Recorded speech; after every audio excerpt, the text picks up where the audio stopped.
Allora, siamo in compagnia, come annunciato, di Elena Danielis, Movimento 5 Stelle, consigliere in sesta circoscrizione. La sesta circoscrizione è San San Giovanni Giovanni. Chiadino Rozzolo. Quanta gente più o Qualcosa meno? meno di 30.000. Ah, quindi anche in questo caso come una piccola città, insomma. Sì. Allora, tra l'altro, già che ci siamo e siamo in... Allora, ricordo 040 977 8910, sveglia Trieste, @tele4.it. Sta storia del cubone, procede, perché io ho un po' di tempo che non ci passo. Sì, sta andando avanti, i lavori proseguono, dovrebbero finirlo entro l'anno. Ed è un impianto polisportivo piuttosto importante, con un potere attrattivo direi internazionale, no? Con campi omologati, c'è la possibilità di ospitare tornei con pubblico, è una bella struttura, no? Solo che è collocata in un posto critico, perché a poca distanza c'è il campo di calcio di San Luigi, c'è la piscina, di San Luigi, pardon, di San Giovanni, c'è la piscina e non ci sono parcheggi. Ora, una struttura sportiva che ha una possibilità attrattiva internazionale ha bisogno di parcheggi per i pullman, che non ci sono. Il quartiere è già, come dire, è già stressato, no? E la vedo abbastanza complicata come gestione, no? È come se mancasse un pezzo di programmazione, è come se mancasse uno sguardo urbanistico sulla città per capire quali sono i flussi, quali sono i bisogni, no? Sì, siamo tutti un po' preoccupati, no? Quando l'impianto entrerà pienamente in funzione, siamo tutti un po' preoccupati di capire come verrà gestita quella parte di San Giovanni. I residenti sono già molto agitati.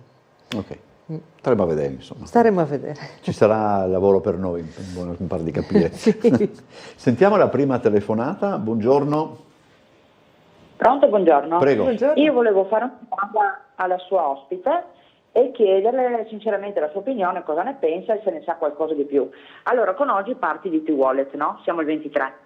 Visto che avevo chiamato ieri, poi l'ospite non c'era, quindi la domanda non potevo farla, cioè ho fatto la domanda ma non ho avuto risposta. Mi chiedo, siccome all'inizio sembra sia fatto a campione, io le dico sinceramente che non sono d'accordo di mettere tutti i miei dati, anche perché penso esista la legge sulla privacy, loro possono dire quello che vogliono, che non verranno visti o cose del genere, però mi chiedo, al momento è volontaria, ammettiamo che aderiscano un paio di persone, poi più avanti questa cosa diventerà obbligatoria? No, perché io penso che il cellulare non è un obbligo averlo, innanzitutto. E poi seconda cosa, non capisco l'utilità di questo, cioè nel senso, per semplificare cosa? Io penso che il mio conto, i miei documenti, le mie cose, devo saperle io e basta. Quindi chiedo alla sua ospite, come ho già letto alcune notizie, ma non vorrei sembrare una che vede le cose troppo in là, diciamo, dicono che diventerà obbligatorio, ma se nessuno aderirà cosa succede? Non so se sono stata chiara nella domanda, ma volevo appunto capire questo. Nel caso divenisse obbligatorio, se uno non vuole aderire, cosa succede? La ringrazio, buongiorno. Okay.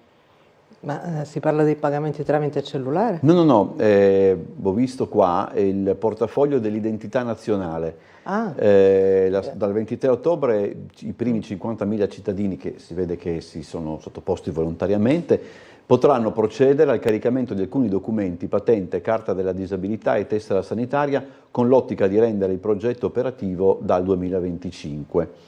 Quindi basterà il cellulare per dimostrare la propria identità. Sì. Allora, sì, il problema che pone la signora è un problema concreto e reale, nel senso la sicurezza e la disponibilità dei dati personali e sensibili, no? E dice giustamente l'utilizzo del cellulare presume anche l'utilizzo di un provider, di un cloud e i miei dati sono a disposizione non solo della pubblica amministrazione, che già li ha, ma anche del privato che mi vende il servizio. Corretto, è corretto. Io, signora, per poterle dare un giudizio dovrei sapere con precisione quali misure di sicurezza sono state prese in questa sperimentazione, perché i nostri dati non sono mai al sicuro, neanche oggi, neanche in questo momento, perché sono tutti virtualizzati e risiedono tutti da qualche parte su qualche server in qualche cloud e non esiste un posto completamente perfettamente sicuro. Quindi non so questa misura che grado di sicurezza o insicurezza possa offrire. Comunque non è obbligatorio. No, non è obbligatorio, ma insomma si andrà in quella direzione alla fine, perché il fatto di poter concentrare in un unico posto tutti i dati utili e tutti i documenti di identità è una tendenza. Noi già adesso facciamo i pagamenti col cellulare, non è che non abbiamo i dati bancari sul cellulare, ce li abbiamo l'app della banca, abbiamo tanta roba su questo cellulare. Spesso abbiamo le foto delle carte d'identità che usiamo per ragioni pratiche, no? E in realtà temo che gran parte di questi dati li abbiamo già sui cellulari. Però il problema che pone è un problema reale.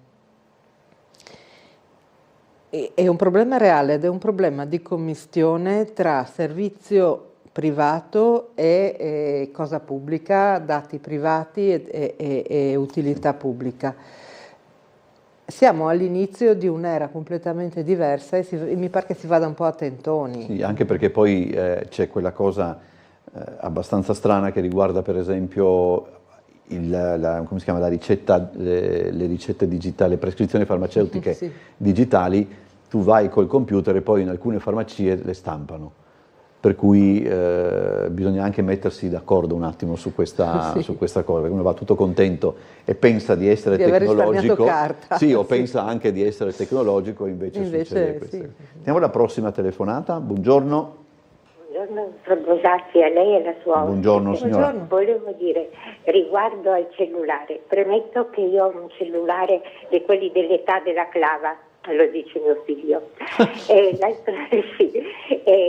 Allora, se io ho tutti i dati e fatalità mi viene rubato o lo perdo, con questa app io, che si chiama, ti risponde, visto che devo mettere dentro tutti i miei dati. E poi gli dico una cosa che è successo l'altro giorno. Parlavo seduti uno vicino all'altro con mio figlio dove passare le vacanze lui per Natale, non sapeva se in Veneto o in Friuli Venezia Giulia, e il giorno dopo gli sono con telefono spento, parlavamo a voce, gli sono arrivati una scarica di pubblicità sia dal Veneto che dal Friuli Venezia Giulia. Quindi vuol dire che ci ascoltano anche quando che non parliamo al telefono. E questo è successo in casa, non fuori, perché so che fuori ci sono delle telecamere vocali dove vengono sentite tutte le cose che noi parliamo un po' forte in strada. Mi sembra che siamo proprio, non dico in un regime, però in una maniera molto ma molto sorvegliati.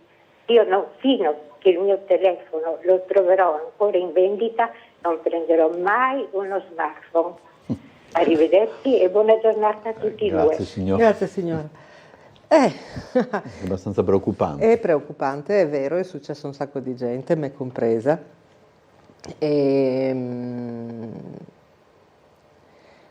Noi abbiamo delle funzioni sul cellulare, no?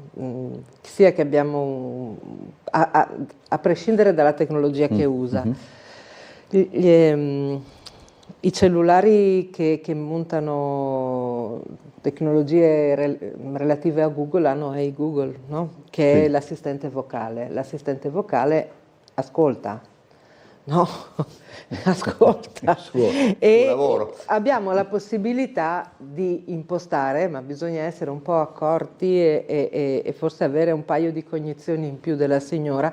C'è la possibilità di impostare delle policy di sicurezza all'interno del proprio cellulare per evitare che ascolti proprio tutto. O solo se interpellato. È possibile in qualche modo proteggere la propria privacy, è sempre possibile. Se però uno non lo fa, è anche facile che il cellulare capti delle conversazioni e che pensi di far cosa utile fornendoti dei suggerimenti commerciali. E capita, è una tecnologia molto diffusa, che per il momento è applicata al marketing.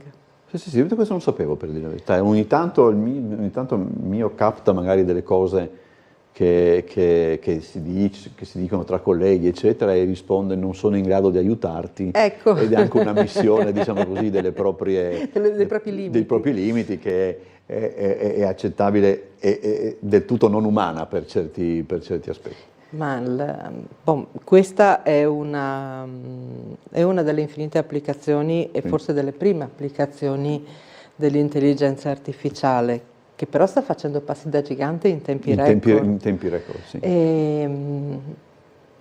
E quello che ultimamente mi è capitato di parlare o di leggere parecchia roba sull'intelligenza artificiale, e quello che sorprende sono le cosiddette abilità impreviste, quelle che l'intelligenza sviluppa senza che noi Sì, ho capito.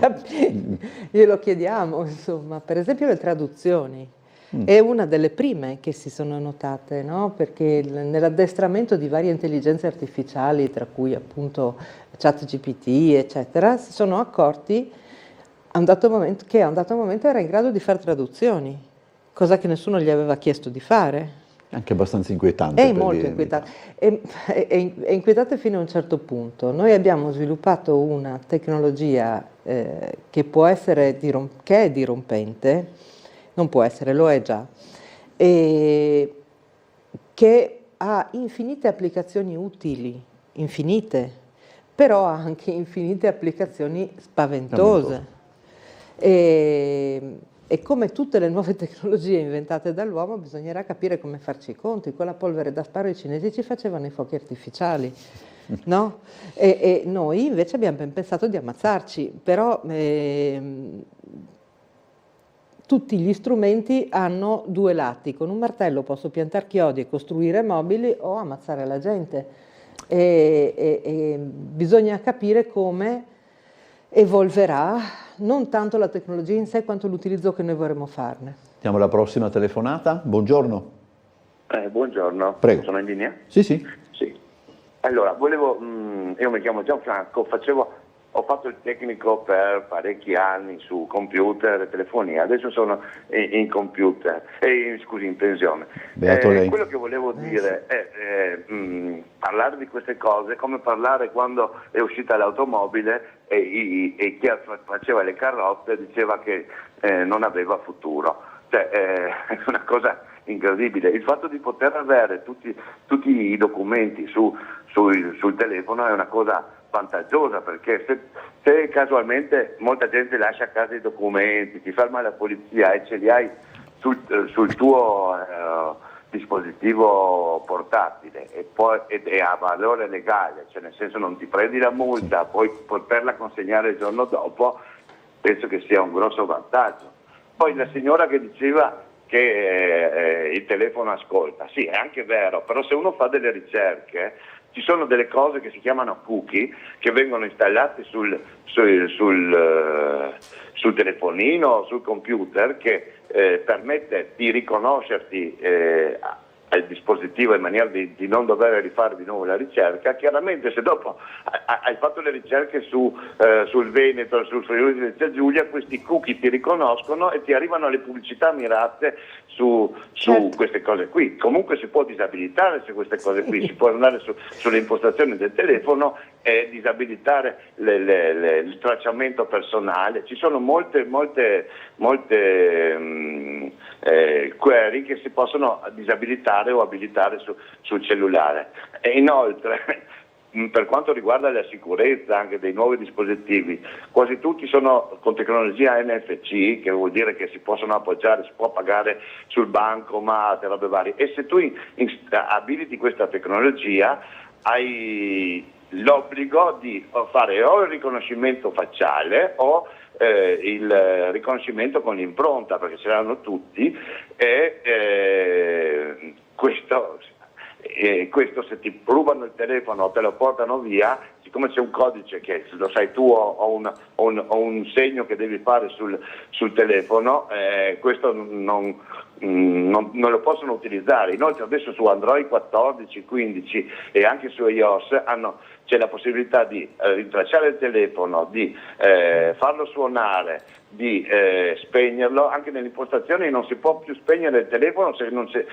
hai installata l'impronta digitale o il segno, affinché di non poter cambiare le impostazioni e non farlo più ritrovare dal sistema. Quindi sono tutte delle cose, mi dispiace dire questo, fatte da delle persone ignoranti che chiaramente hanno paura di sta roba qua, però mi sembra assurdo pensare a delle cose dove la tecnologia ci aiuta. Anche per le banche, per esempio, in 5 anni sono spariti gli assegni, nessuno paga più con gli assegni, se non le grosse ditte, tutti fanno i bonifici. Adesso dal prossimo anno i bonifici istantanei saranno obbligatori, quindi io pago entro 2 ore, gli arrivano i soldi a dove ho comprato, quindi mi sembra una cosa giusto una mia piccola riflessione. Buongiorno. Grazie a voi. Grazie. Sì, in effetti, come si stava dicendo, esistono una serie di azioni che uno, sapendo, può mettere in campo per proteggersi o proteggere i propri dati. E il Signore ha ragione, in realtà è comodissimo. La tecnologia è comodissima, quando impari ad usarla, il fatto di poter mandare una PEC e non devi più andare in posta a mandare una raccomandata, o il fatto di poter firmare digitalmente un documento e non aver più bisogno di validare una firma, o il fatto di poter pagare, di poter fare un bonifico in 3 minuti stando in autobus, controllare il proprio conto, entrare nella pubblica amministrazione, fare delle operazioni che una volta prendevano giorni, file, appuntamenti. Cioè, in realtà è tanto comodo. Certo, tutte le cose hanno dei pro e dei contro. Insomma. Allora, Roiano, qui è una mail arrivata, diciamo, ieri sera, o fuori tempo massimo per la puntata di ieri o con un certo anticipo rispetto alla puntata di oggi. Dice: la signora, allora, improvvisamente siamo assaliti da cantieri, a Roiano ripeto, marciapiedi chiusi da entrambi i lati, via Santa Teresa e di fronte, distretto sanitario, senza considerare un passaggio sicuro per i pedoni, via Tor San Piero verso via dei Giacinti, via Giacinti stessa, lavori di marciapiedi, fibra, linee elettriche e da domani anche le riprese di un film. Insomma. Questo è un po' tra un cantiere e l'altro. Tra un cantiere e l'altro, queste sono invece le immagini appunto di Roiano. Roiano è un rione, diciamo così, abbastanza attenzionato in questi anni, per dire la verità. Sì, un po' per l'intervento nell'ex caserma, no? La questione nido, la questione parcheggio, la questione... Sì. È un progetto che è stata una delle prime cose che ho visto nei miei primi giorni da consigliere comunale nella scorsa consigliatura. È chiaro che il cantiere che ha coinvolto il centro di Roiano è stato un cantiere molto importante, ma stiamo arrivando alla fine di quei lavori. Invece abbiamo sempre un po' un problema di programmazione delle opere. Noi andiamo avanti per lotti, molto spesso un lotto ritarda, quell'altro anticipa, si sovrappongono nello stesso momento e nella stessa zona, creando disagi. noi continuiamo a gestire i lavori pubblici in modo altro che con la clava, no? Come diceva la signora, si potrebbe fare di meglio dal lato della programmazione, anche sfruttando un minimo la tecnologia e la possibilità di creare dei flussi di lavoro un po' più intelligenti. Però il fatto che si facciano lavori pubblici e che si ripristino i marciapiedi, che si ripristino le strade, la segnaletica, tutto sommato è un disagio temporaneo e è un beneficio poi nel tempo, no? Non sarei così negativa, passerà, insomma, sarà questione di un mese, tenete duro. So che Roiano è particolarmente difficile, trovare un parcheggio a Roiano è un'impresa terribile. Sì, un po' sì, per dire la verità. Allora, chiedo alla consigliera Danielis quando verrà sostituito l'ascensore della casa per anziani di Casa Bartoli. È rotto da 26 anni, un ascensore esterno. Lo so, non si può sostituire. Conosco il problema, chiedo scusa, se ne è parlato più volte in circoscrizione. Il punto è che quell'ascensore, quella tecnologia non è manutenibile, cioè non esiste più, è stato fatto, è un intervento fatto ad hoc e non è possibile ripristinarlo anche per una questione, o così mi hanno spiegato, di normative sulla sicurezza, che non sono applicabili a quella struttura. Quindi non verrà mai riparato, bisognerà cercare di trovare un piano B per sostituirlo, ma sostituire l'intera struttura con qualcos'altro. Però non mi risulta che questo sia un lavoro che sia stato preso in considerazione e inserito nel piano delle opere. La questione giace lì abbandonata. Di fatto siamo certi che non c'è nessuna volontà di sostituire l'ascensore. Magari parleremo anche con l'assessore Tognolli, vediamo. Se volete ma l'abbiamo chiesto in circoscrizione più e più volte. Ok. Abbiamo una telefonata? Buongiorno.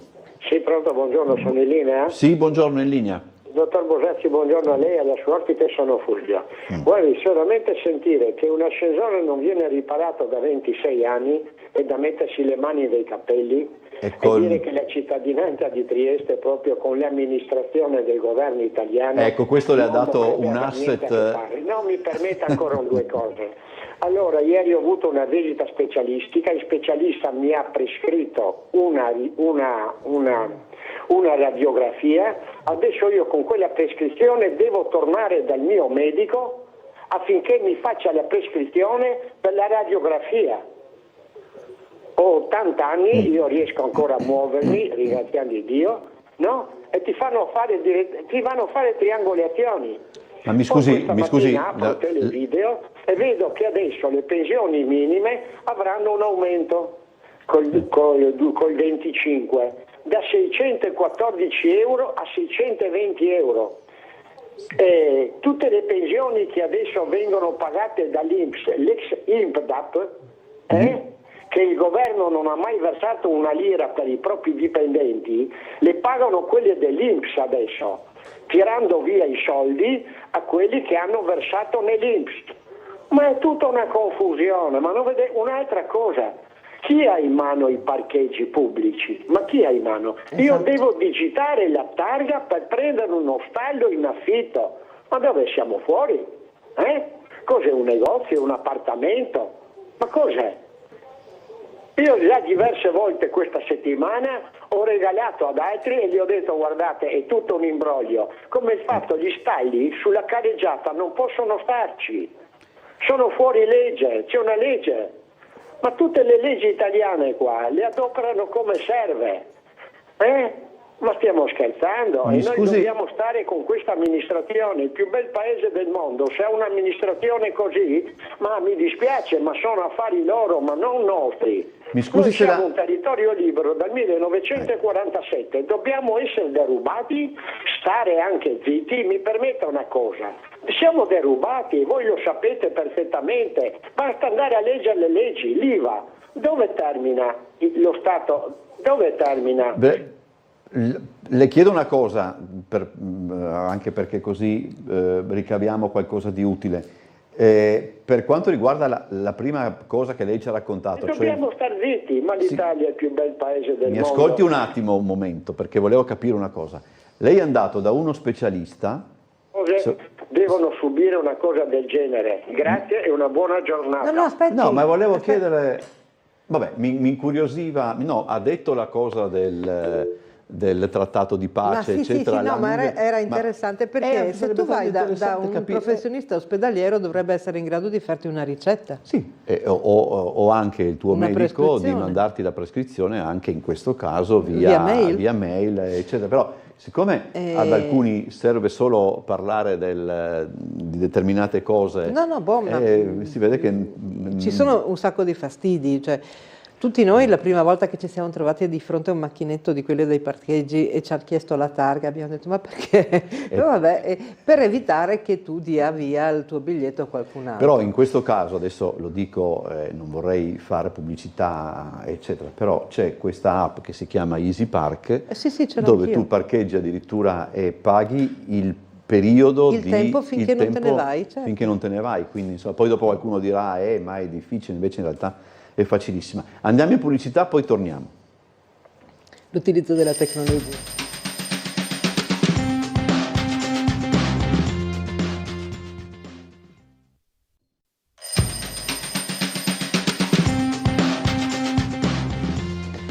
Allora, c'è peccato perché volevamo parlare con il signor, anche di parlare un po', però insomma si vede che gli interessa solo parlare dell'allegato ottavo e di altro. Sentiamo la prossima telefonata. Buongiorno.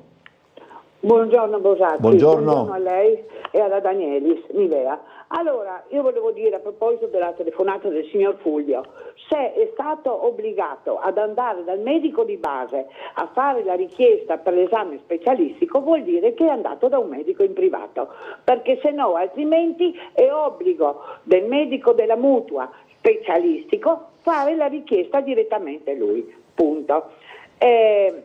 Quel signore invece, Menis, che ha telefonato per esaltare il ruolo dell'internet e dei smartphone, no? Evidentemente ha dato dell'ignoranza a chi non lo sa fare, no? Io allora sono un ignorante. D'altra parte posso dire dell'ignorante a lui perché non sa stare a un tavolo operatorio a strumentare, no? Perché questo è il mio mestiere, il suo è diverso. Ci sono mestieri e mestieri.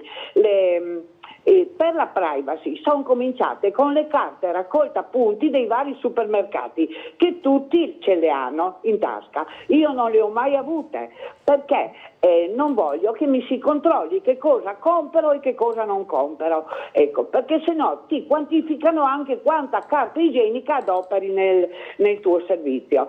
Però una cosa voglio dire, non è lo smartphone, non è obbligatorio. Io come quella signora ho un semplice cellulare, ho lo smartphone a casa, ce l'ho lì come soprammobile, non pago più ormai la tariffa e purtroppo adesso mi sfugge un attimo, mi scusi Bosatti, no? Non lo do però voglio esattamente, visto che lo smartphone non è obbligatorio, avere anche il diritto di avere il cartaceo. Per esempio, le do subito, signora Danielis, adesso c'è solo l'app, non si può più chiedere la tessera per fare la benzina agevolata cartacea, bisogna solo l'app. Io l'ho persa, andrò a fare la benzina come voi sapete, eccolo, chiuso. Purtroppo queste sono le cose che ormai cammini per strada e senti questi che ti parlano. Una volta quelli che parlavano soli per strada si chiamava il pronto soccorso ed erano ricoverati al CIN. Adesso parlano tutti per strada solo e a voce molto alta, inutile parlare della privacy. Tra una corsia e l'altra del supermercato o nei mezzi pubblici senti parlare degli affari propri, che è una cosa spaventosa. Attraversano le strisce pedonali con lo smartphone in mano. Guardi per strada, signora Menis, Danielis, Quanti hanno lo smartphone in mano? Non ti guardano, non c'è più socialità con questo smartphone. Mettiamola per cortesia. Forse possiamo adoprarlo per quello che dice lei, per essere più facilitati in certe cose, però è ora di finirla con questo smartphone che non conoscono, specialmente i nostri ragazzi, niente, solo lo smartphone. E poi ci lamentiamo della loro ignoranza o del loro modo di scrivere, perché non sanno neanche più scrivere 2 parole. Grazie. Ok, è uno sfogo piuttosto... Tanta roba, nel senso, sì, lo smartphone o l'uso che se ne fa può e anzi fa tanti danni. Danni alla socialità, è vero, e mi colpiscono ultimamente le immagini dei concerti, dove la gente non guarda più il concerto, lo guarda tramite lo smartphone, che è una cosa impressionante, è come se tu perdessi una parte dell'emozione del momento, no? Mettessi un filtro.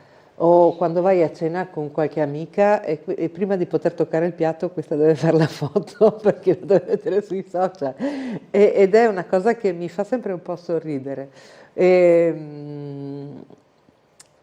Ci sono degli impatti e gli impatti sono piuttosto importanti soprattutto sui più giovani, che vivono lo smartphone come un prolungamento di sé.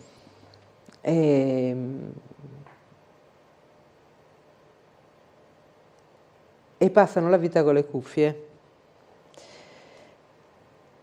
Io mi arrabbio sempre con le mie figlie perché dico, qui dentro hai lo scibile, no?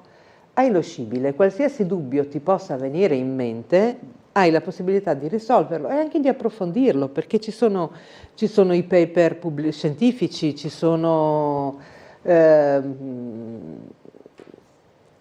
montagne di conoscenza enciclopedica, ci sono articoli più o meno recenti, hai la possibilità di risalire, di cercare qualcosa di specifico e lo puoi fare con un aggeggino che hai in tasca, non occorre neanche avere un computer di fronte.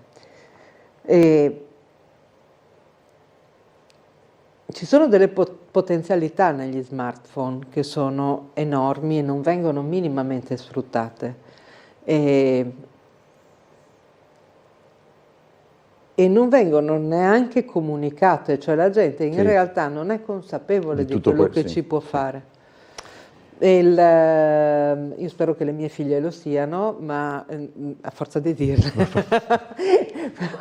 però la signora ha ragione, fa una certa impressione, no? Io sono una di quelle che sale in autobus e controlla i messaggi, le mail, perché Io non ho questa fortuna perché non riesco a leggere in autobus. Ormai sono abituata, per cui salgo in autobus e controllo mail e messaggi. Sono una di quelle che sta, se possibile, seduta, sono anche in piedi appoggiata da qualche parte e sfrutta il tempo di viaggio per portarsi avanti. Poi alzo la testa e vedo che tutti intorno a me stanno facendo la stessa cosa e nessuno guarda più, non so, la condensa sul finestrino che guardava da ragazzi sull'autobus senza smartphone. Cosa fai? La condensa, le pubblicità della strada, non guardi più intorno. Questo è vero, signora, il mondo è cambiato. Allora, intanto la signora Emma ci ha mostrato, insomma, ci ha inviato le immagini dei giardinieri che si prendono cura delle aree verdi in via Levier, in piazzale Capolino, che non so dove sia, per dire la verità, devo confessarlo, però via Levier, posso immaginare, essendo un pittore, dovrebbe essere non lo so, insomma. Questo comunque, insomma, per far vedere che, insomma, il verde, perlomeno in queste zone, viene manutenuto. C'è una telefonata? Buongiorno. Buongiorno. Buongiorno. Prego. Io vorrei telefonare riguardo la card dedicata a te di 500 euro di spesa. Ok. Ecco, sentendo la pubblicità, se tu c'hai un ISEE fino a 15.000 euro, no, puoi aver diritto a questa card. Ecco. Mentre ti presenti negli uffici di dovere e invece cambia tutto, perché hanno dei paletti interni che 15.000 euro di ISEE è troppo, dovrebbe essere un ISEE che non deve superare i 9.000 erroti di ISEE. Allora, è una pubblicità ingannevole, dobbiamo credere a queste notizie date errate, non so, almeno fossero più chiari in trasmissione o nelle pubblicità che 15.000 euro di ISEE non è come dicono loro per ricevere questa card dedicata a te. Se mi può dare una risposta la consigliera, non so. Grazie della fiducia, ma non sono così onnisciente, nel senso che non me ne sono mai occupata e non saprei dirlo, però posso farle un'ipotesi. Di solito questo genere di supporto o di aiuto viene dato anche sulla base della numerosità del nucleo familiare e forse l'ISEE da 15.000 è pensato per una famiglia un po' più numerosa, tipo 3-4 persone, che fanno naturalmente ISEE insieme. Il singolo probabilmente avrà una soglia più bassa. O almeno di solito le cose funzionano così, quindi presumo che sia questo il motivo. Non esiste un'applicazione facile di questo tipo di supporti.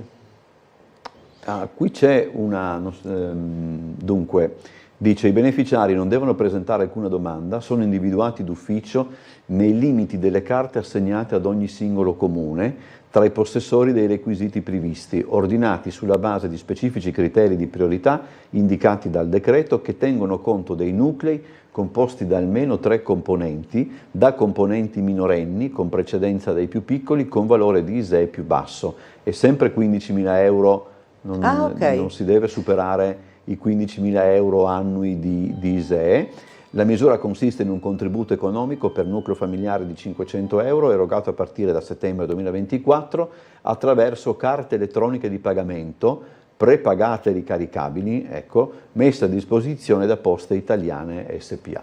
Questo è... Quindi sulla base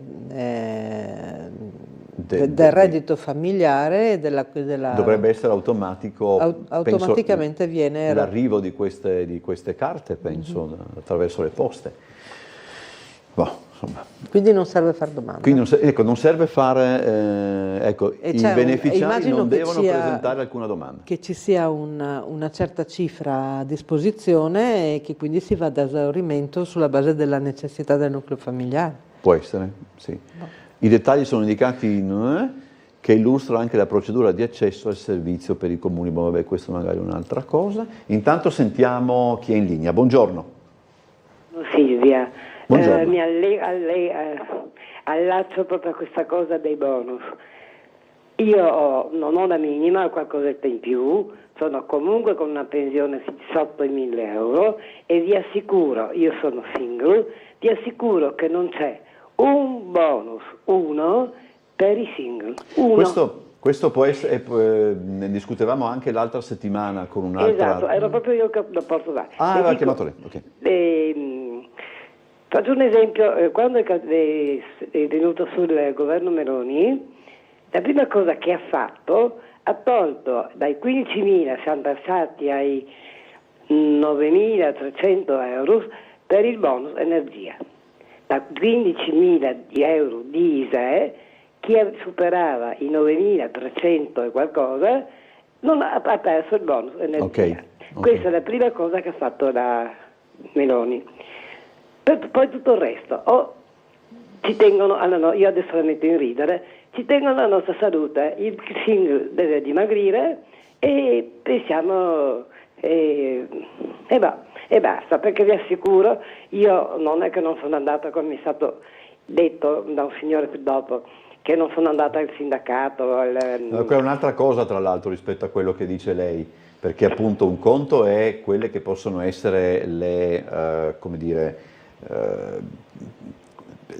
detta in termini molto banali, gli aiuti che comunque un single può avere. In questo caso è un'altra cosa e come per altre cose chi è single è totalmente, come dire, Escluso. tagliato fuori, ecco, da queste Scusa, cose. ma io ieri giustamente poi una...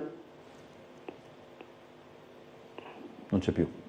Sono io Sì, ancora. sì, prego. Dicevano che fanno tutto per la natalità, eccetera. Giustamente, proprio ieri sentendo un programma, dicevano sì, è giusto incentivare la natalità, però andrebbe aumentato il lavoro, non dando 1.000 euro al neonato. Se io fossi giovane, avessi un bambino adesso, o decidessi di avere un bambino, dura un anno la carta dedicata, tutti questi aiuti che danno, queste cose che danno, dura un anno e poi il figlio non vive, quanto tempo vive? Non è che vive un anno, no? Il prossimo anno non ci sarà più. Il problema è che non ci sono soldi, secondo me, questo è non sanno dove chiunque penso vada il governo. So che comunque il Movimento 5 Stelle per noi, che anche single con meno soldi hai aiutato, ecco, questo volevo. Ok. Mi scuso. Grazie. No, signor, per amore.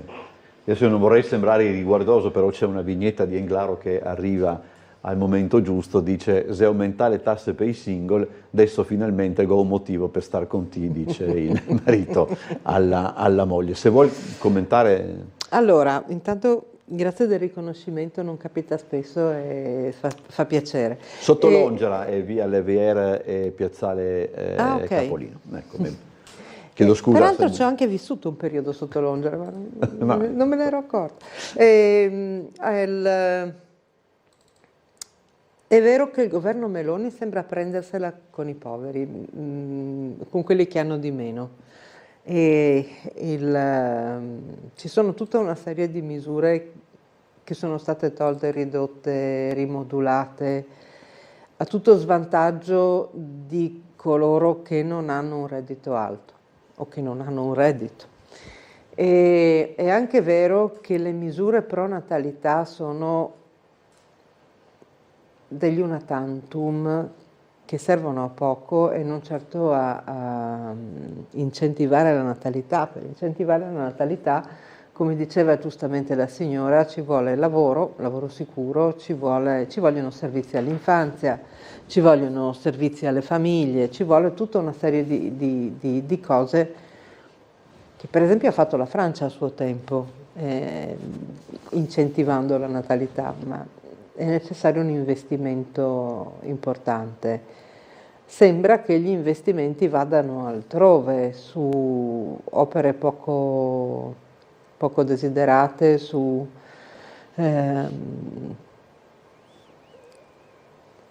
altro, e non siamo in grado di far correre l'economia a sufficienza per creare quel surplus che dovrebbe sostenere questo tipo di investimenti.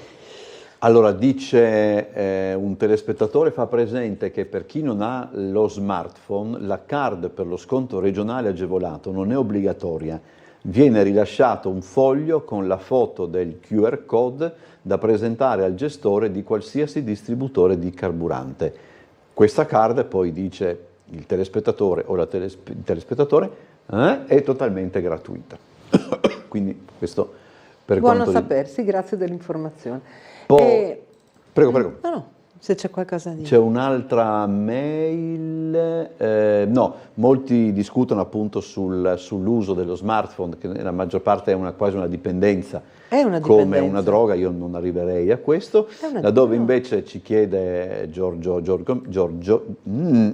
Marchesis di ricordare che in piazza Sant'Antonio alle ore 10:30 il giorno 26 ottobre c'è una manifestazione 70 anni di occupazione da parte dello Stato italiano. Questo okay.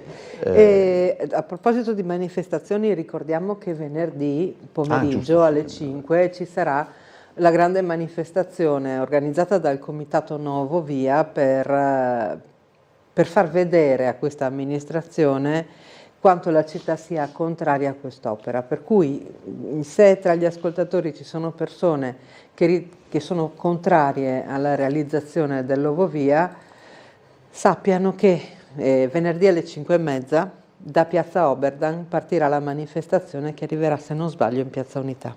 Allora, c'è un'altra telefonata. Buongiorno. Buongiorno. Buongiorno, sono Silvia. Buongiorno.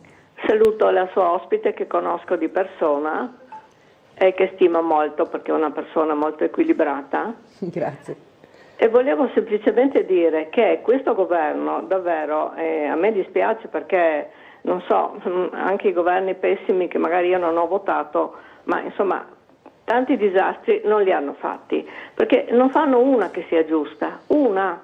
Cioè non c'è una cosa, perché tolgono via per esempio una cosa che poteva invece essere un buon investimento di Stato, perché uno Stato, un governo, se non fa investimenti non vedo che cosa serva. Ecco, il bonus 110 avrebbe dato dei risultati, anche dei risultati economici, a livello di lavoro, a livello di contribuzione. Ci si lamenta l'INPS che non arrivano contributi, c'erano centinaia di migliaia di lavoratori i quali avevano le loro trattenute, pagavano le tasse e pagavano i contributi all'INPS, quindi era un investimento da mandare avanti, da tenere presente. Allora, vogliamo parlare di questi aumenti sulle pensioni che ci sono stati? Bene, noi abbiamo un reddito unico, io e mio marito. Hanno dato un piccolo aumento a mio marito alla pensione, insomma, e questo cosa ha creato? Che abbiamo superato il limite e quindi adesso noi siamo oberati di ticket, perché purtroppo da anziani si ha bisogno spesso, io in particolare, di visite continue, ho avuto disturbi, ho avuto problemi non indifferenti e ho pagato una barca di soldi di ticket che prima non pagavo, ero esente. Non solo, ma in tutti i campi adesso l'ISEE diventa modificato, supera il limite. Allora, se tu mi dai un aumento perché ritieni che il caro vita sia aumentato e quindi io non riesca ad andare avanti con quella cifra, e allora mi devi alzare il tetto, se vuoi farmi un vantaggio, allora tu dovevi alzare il tetto e darmi questo aumento, però calcolando che non mi potevi togliere dall'altra parte, perché allora è un grosso imbroglio questo qua, e succede da tutte le parti. Il caro vita è pazzesco, cioè, io non so se la gente fa la spesa o come faccia la spesa, non lo so, perché è aumentato tutto in maniera esorbitante, quindi ogni piccola cosa che danno, in realtà non danno, tolgono perché poi tu non hai diritto a niente. Cioè, come fai ad aumentarmi una piccolezza la pensione e non alzi il tetto, per poter usufruire appunto dell'esenzione? Devo interrompere perché sennò voglio dire, non può rispondere. Grazie signora, chiedo scusa. Io vorrei che mi dicessero che cosa lascerà di buono questo governo. Ok. Grazie, chiedo scusa se ho dovuto restringere. Non glielo posso dire io, non è nelle mie facoltà. Io però ho sentito un sacco di persone come Silvia, che saluto, che si sono trovate nella stessa identica condizione. Perché quando vengono stabiliti i minimi ISEE, vengono stabiliti sulla base delle pensioni minime, delle retribuzioni minime. Nel momento in cui tu le alzi è ovvio che superi l'asticella e ti ritrovi a pagare ciò che prima non pagavi. È un po' come la programmazione di San Giovanni, no?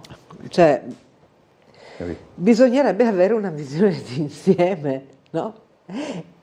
Perché altrimenti è facile venire accusati di fare mera propaganda. Ti regalo 50 euro al mese, sì, però se poi ne devo pagare 200 di ticket non è un gran regalo. E peraltro non te lo posso neanche restituire. Cioè non posso fare a meno di quei 50 euro che mi costringono a ridurre ancora il mio reddito o quantomeno il mio potere d'acquisto, no? E quindi è un regalo avvelenato che non posso rifiutare. No? Così ha citato anche il padrino in maniera indiretta, insomma. Vabbè. Grazie Elena Danieli per essere stata con noi, buon lavoro, grazie davvero.